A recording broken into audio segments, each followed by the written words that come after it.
boss. I think we covered all the highlights we had and were sent. We really appreciate that from everybody. Yes. And maybe give us the website, Charlie. Anybody, if you have any highlights, photos you want to upload to, even if you have a full game that you want Charlie to edit, he may just chop it down as quickly as he can. But give us the link, Charlie, to upload stuff. There you go. rugbyfl.com/uploads. It's just like a Dropbox. You can go in there and drop any highlights in any compatible format, whether it's from an iPhone or from a memory card.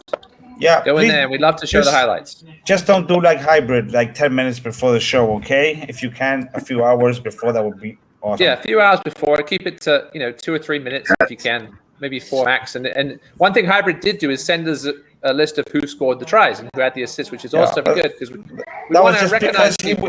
Just because he wanted to be there, because he did a hat trick. That was the only reason. I'm surprised you just didn't say tries number 2, 4, and 5 by me, and that's all you really need to know. Right, Cagney, you play with the guy. I got something to say to that. No. That's more of an Adrian Salazar thing. I'm sorry, guys. I have to say that one. La Barbara. It is what it is, brother.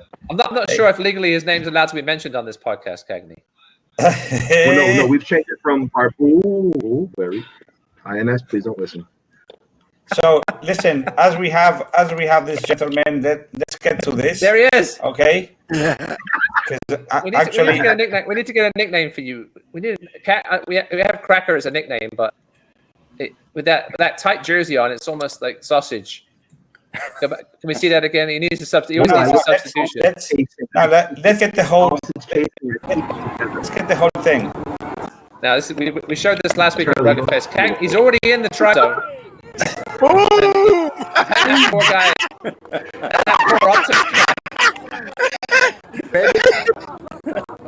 The flying sausage asking for a substitution. with his hands on his knees. Get me out of here. But again, as I mentioned last week, Cagney, that poor guy has a family. I know you've done that to several people over the years. Yes. This is a friendly Rugby Fest 10s in the middle of a pandemic. You can't be sending people to hospital. Yeah. Hey, Chris, I want to keep Chris employed. So everybody in the medical facilities in Broward and Palm Beach counties, I was just trying to do my job. Okay. As Sean, otherwise known as Hybrid, says there, he did have a full road trip and then it was only to Jacksonville. It wasn't that far.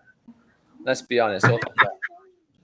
But anyway, you should have seen the pressure I put on him. I had like a ticker every half an hour. It says T-minus 2 hours, T-minus hour and a half. But he did the job. Thank you very much. Charlie doesn't mess around. But before we get to finish things off here, I did bring Cagney in for a reason. Him and I had a chat a couple of weeks ago, and we talked to Ryan Forston a little bit about this.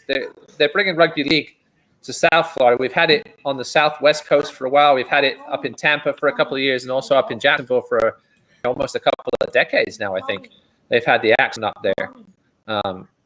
So Cagney was talking. My daughter, what's going on back here?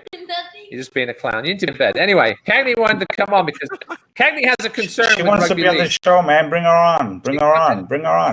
Be a crowd member in the background. Just you got to be quiet. We're going to talk about something serious here.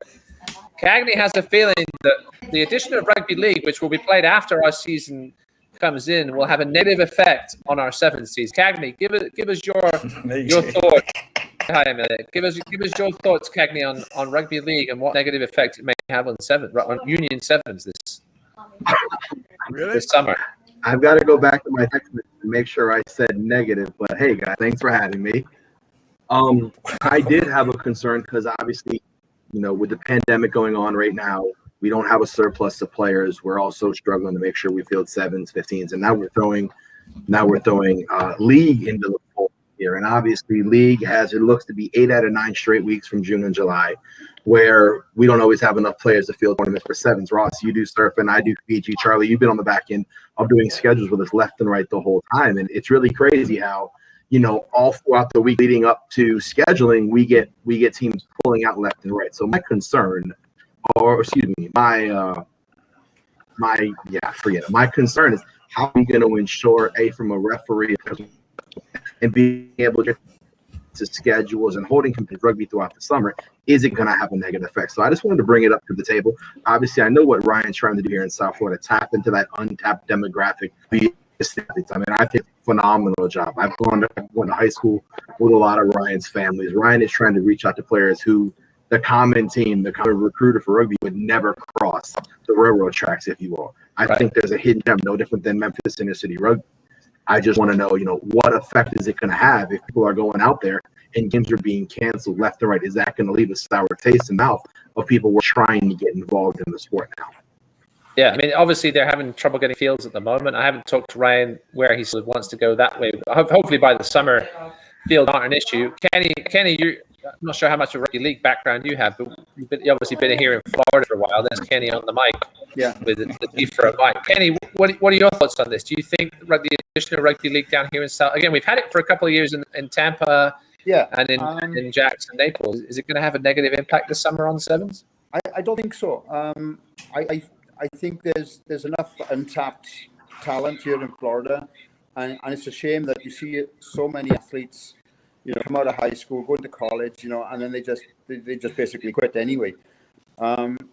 Maybe rugby union isn't for everybody, so rugby league is still rugby in a format, and they may find it easier to do the crossover from football to rugby league, and then maybe they'll find that sort of love in rugby union as well. So I don't really see it being a problem. We had it in Europe whenever rugby was born 150 years ago. It was a thing, and everybody complained back then probably as well about getting players for their clubs and teams and districts and so on. So I don't really see it being a problem. I think more rugby is advertised and sold here in Southeast United States. I think that better really. Chris, before we finish this up, do you have anything to say on this? Do you think rugby league would have, especially down here in South Florida, will have a negative impact, or do we have enough players overall? You think to still have some fun on the Sevens side of things? I think we should just stay focused with just having Sevens. League is a good another building block, another platform for us to get out there. But right now we're struggling just to even get our 15 side filled from all the way up through the men's side, youth all the way up.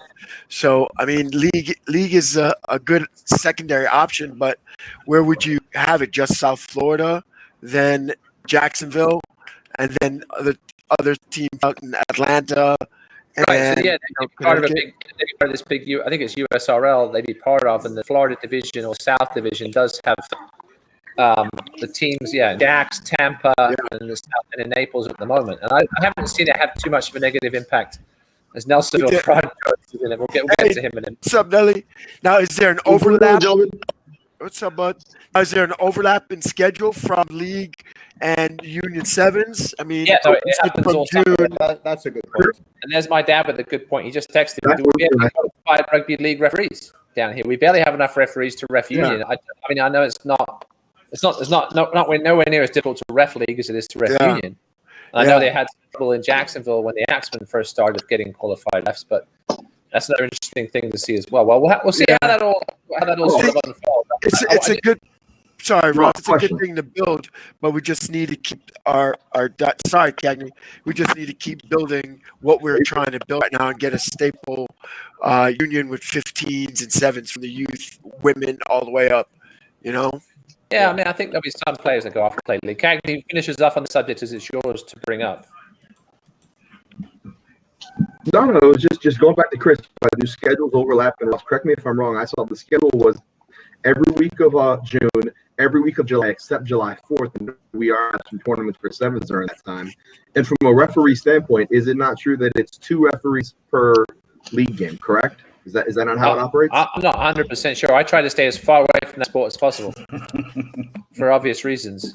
But if that is the case, I mean, they've had teams here and have found referees.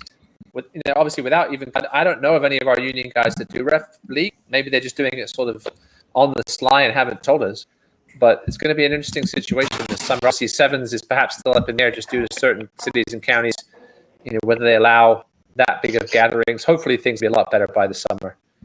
But we will see. I do want to apologize to Steve Boss Manningly, who did mention that I missed a couple of scores earlier. The team formerly known as FAU went up to Tallahassee and played the team formerly known as Florida State, 48-38. That was a nice win there for FAU, stay undefeated. Or Palm Beach U23, as they're called. And I forgot to mention the game that I reffed. Okapi against Orlando U23. Okapi got out to an early lead. Orlando got out to an early lead. Okapi picked them back in the second half, and Orlando ran out of gas and numbers. They had 5 in the scrum at one point. We went uncontested. But it was a fun game, 42-35. Okapi in the end. All right, Nelly. Yo. We got to teach how to not put a fan. Charlie will teach you to don't put a fan. Yeah, block it with your big head. That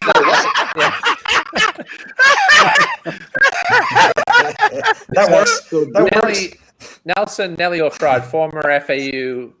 I'm going to say former Bow player because I think he hasn't quite retired yet, but he still wants to play. Nelly, how are we doing this evening? We've got to be quick because we're going an hour and a half already.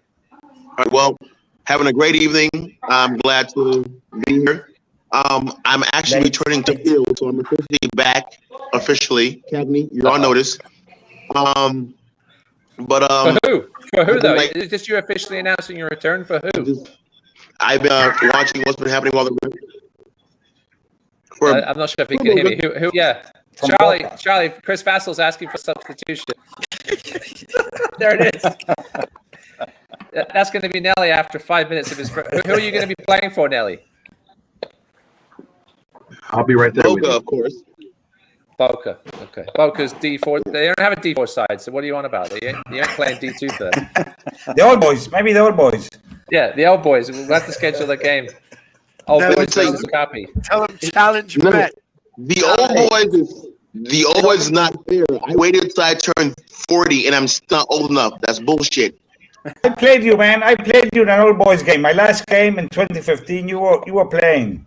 Hey, talking about old boys I remember. and stuff, is there any news on this Florida team that's been put together for the Utah competition in October? I haven't heard anything. I did hear some whispers at Ruggerfest about a certain individual who I will not name was talking to people because his name is not allowed to be announced on this show. Of course. His initials are DS, but he was talking to some people about some tournament in Utah, but I only heard whispers. That's all I want to hear from him. Okay? So I'm not 100% sure, but Nelly, I think the next time you're going to be on the field is in the FAU alumni game in October, to be honest. But listen, mate, good luck with that. Well, I want to see. I'm sipped. I've been to a couple of practices, so I think you know what? I think I might have to turn some heads. But thank you, Ross, for all your support. I love you. Well, I see AO commenting in there that you have been out to training and he is a Boca player. He is the one that will decide whether you see the field or not. Maybe we can put you out there against the Poor Sisters of the Blind at some point whenever Boca plays them. I think Boca's only played like 3 games so far. Brian says you like green.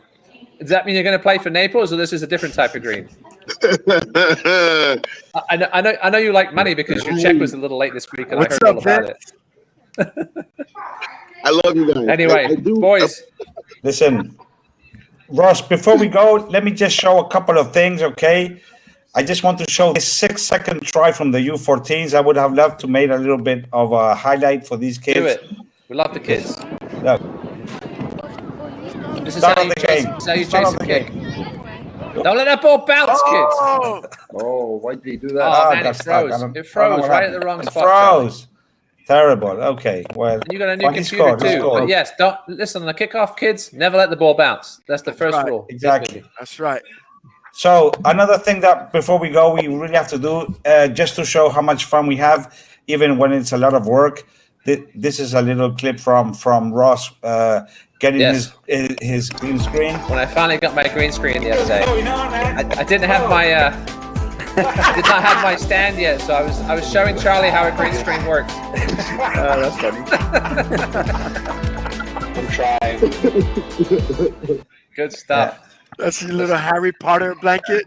Exactly, my invisibility cloak. My invisibility cloak. And last one. Hi. Last one. Then this is for Chris from my daughter. She got mentioned today. She was very excited, and we actually got it on tape because I get everything on tape. Okay, there you go. There she is. Oh. Even Chris mentioning it. Chris is here, Valentina. Oh, she's all fired up, Chris. Thank you, Valentina. Yeah. I saw a video with her getting on a horse, and she's so brave getting on a horse, and I'm still trying to build up the cards to get on there. You know, Yeah, Listen, that's right, Charlie. Valentina she's an inspiration to everyone, and Charlie's here, as we all know. Hey, Chris, listen. Thank who the you. hell would ever let you on a horse? Yeah, exactly. Okay. that poor horse. Hey, man. Right? Hey, so Django. I have to put this. I have to put Yes, this finally, graphic because Ted didn't we did- show up. So We did invite Teddy to come on tonight. He was You're driving ready. back from Tampa, so he did say he might not be able to make it. But listen, we're always looking for that second sponsor. There's a beautiful spot right there Well, man. for Go All Day, the great apparel company run by Boca's Teddy Chapman. So I'm sure Chris Vassal's going to make sure Wait, Teddy watches this replay. Just the last 5 minutes, Teddy. I mean, Chris, and get him to watch this. Hopefully, we'll have Go All Day as a sponsor, or at least giving us some gear. As Cagney's wearing a Dolphins hat, unfortunately. They'd make a great referee. Wait, no, I said, look, That's right. right there. Oh, he's got it. Oh, there you go. There you go. Anyway, all my youth football gear for all my football kids, I go through Teddy. So any which way we can always give back and help out. That's right. Yes, any way you can support the rugby community, it's great. Well, Charlie, we thought this was going to be a quick episode, but we've been going for an hour and 40 minutes. It's been fun. What do we forgot to look at next week. What do we have going on next week for games? Let's take a look at next week's games if we can. That's March 6th. I actually have that ready on my screen. See, there you go. Beautiful. Let's see what we got for next week. Again, you scrolled too far down, Charlie. There was or did you skip that first game? Oh, you skipped that first game for a reason. Well, It was Fort Lauderdale Palm Beach, which isn't happening. Naples will look to continue their solid play against the Pelicans. SoFlo, we'll see if that game happens. Naples, Ave Maria coming off a little break. What other games? We've got Fort Miami looking to bounce back after that loss to Tampa, where they'll take on their arch rivals Orlando. I'm picking some games out here. Palm Beach are playing the Tridents in a friendly. We've got on the U19 side of things. Wellington Gibbons should be another good one. As you said, Charlie, all these high school matches should be really tight. Key Biscayne, who just lost their unbeaten record this past weekend, will host Naples, the only undefeated team remaining on the U19 side of things. That should be an interesting one. And then Boca against Crew. That's a long trip for Crew. We'll see if Boca can continue their winning ways as well. After their loss to Key Biscayne, they bounced back and beat Jacksonville, I know, last weekend, or a couple of weekends ago, I should say. Now, not this past weekend, but 2 weekends ago. Thank you, Charlie. I almost forgot about next week's games. So did I. Okay. Well, gentlemen, as always, we appreciate you joining us. Everybody watching, thanks for checking out. I know it was a Sunday night. I think we'll be back to Monday night next week. We're going to move it to 7 p.m. a little earlier for everybody, so we're not staying up too late, keeping the kids up. Charlie, thanks for your amazing producing as always. Cagney, Nelly, there's Karen. Listen, we got to get. Everybody talks good about Teddy, but he hasn't come through for us yet. Even though he gets free promo every week with his hat. Listen, we'll take swag, Teddy. Just give us some swag, or if you want to sponsor us, you can see it looks beautiful down there in the right-hand corner. Well, thank you for spreading rugby, boys, and thank you all of you. Keep it up. Say swag again. That was so cool. Say swag one more time. Swag? Oh, yeah. What's wrong with this guy? I'll wear my swag hat next week, all right? Listen, Kenny and Chris as well. Appreciate you hanging out.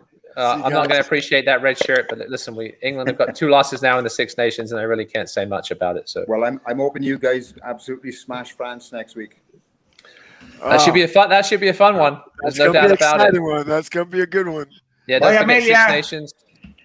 Say hi, Amelia. My daughter's hanging out here in the dark. Hi. Hey, Amelia. Before she heads to bed. But hey, everybody, thanks for tuning in. You can always catch up with this on Facebook, on the YouTube, with the replays, or you can check it out on your favorite podcast platform, whether it be Apple, iTunes, Spotify, or wherever. Just search for Rugby and Rugby FL or TFRO, and you should be able to find it. And hopefully, we'll see everybody next week for another jam-packed episode of Talking Florida Rugby Occasionally. Thanks, guys. Appreciate you. Thank you, everybody. See you next week. Bye-bye. Thank you, Ross. Thank you, Mr. Davenport. Thank you, Ross, Charlie. Ciao.